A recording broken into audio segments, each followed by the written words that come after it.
కాళేశ్వరం ప్రాజెక్టుల అవకతవకలపై విచారణలో మరో కీలక పరిణామం జరిగింది. కాళేశ్వరంపై సీబీఐ ప్రాథమిక విచారణను ప్రారంభించింది. ప్రాజెక్టుల అవకతవకలు, నిధుల దుర్వినియోగం, అవినీతి ఆరోపణలపై తెలంగాణ ప్రభుత్వం దర్యాప్తు కోరిన నేపథ్యంలో సీబీఐ రంగప్రవేశం చేసింది. ఇక ఇదే కేసులో ఐఏఎస్ అధికారి స్మితా సబర్వాల్కు హైకోర్టులో ఊరట లభించింది.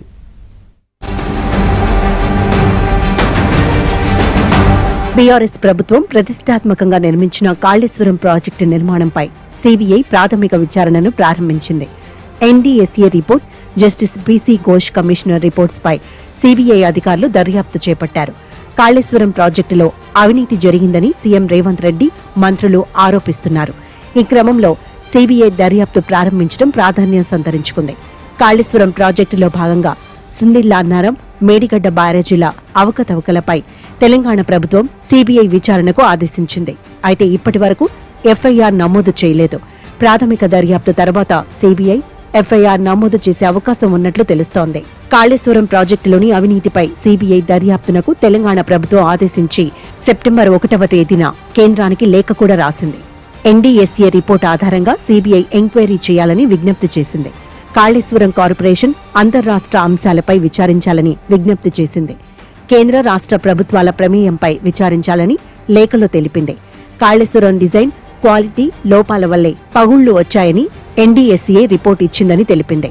ప్రజాప్రతినిధులు, కాంట్రాక్టర్లు, అధికారులు, ప్రైవేటు కంపెనీలపై విచారణ జరపాలని తెలంగాణ సర్కార్ కేంద్రాన్ని కోరింది.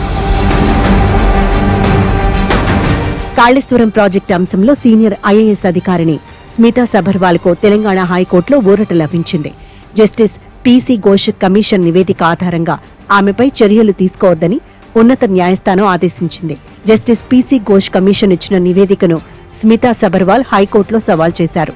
నోటీసులు జారీ, వాంగ్మూలం నమోదు చేసిన విధానాన్ని సవాల్ చేశారు. ఆ నివేదికను కొట్టివేయాలని కోరుతూ పిటిషన్ దాఖలు చేశారు. ఈ నివేదిక ఆధారంగా తనపై తదుపరి చర్యలు చేపట్టకుండా ఆదేశాలివ్వాలని కోరారు. కాళేశ్వరం ప్రాజెక్టు నిర్మాణ సమయంలో స్మితా సబర్వాల్ చేపట్టిన విధులను జస్టిస్ పీసీ ఘోష్ కమిషన్ తన రిపోర్టులో పేర్కొంది. అధికారికంగా ఆమె కాళేశ్వరం ప్రాజెక్టు నిర్మాణంపై సమీక్ష చేసి అప్పటి ముఖ్యమంత్రి కేసీఆర్కు స్మితా సబర్వాల్ నివేదిక అందించారని తెలిపింది. ఈ నేపథ్యంలో ఈ కమిషన్ ఇచ్చిన నివేదికను రద్దు చేయాలంటూ స్మితా సబర్వాల్ హైకోర్టును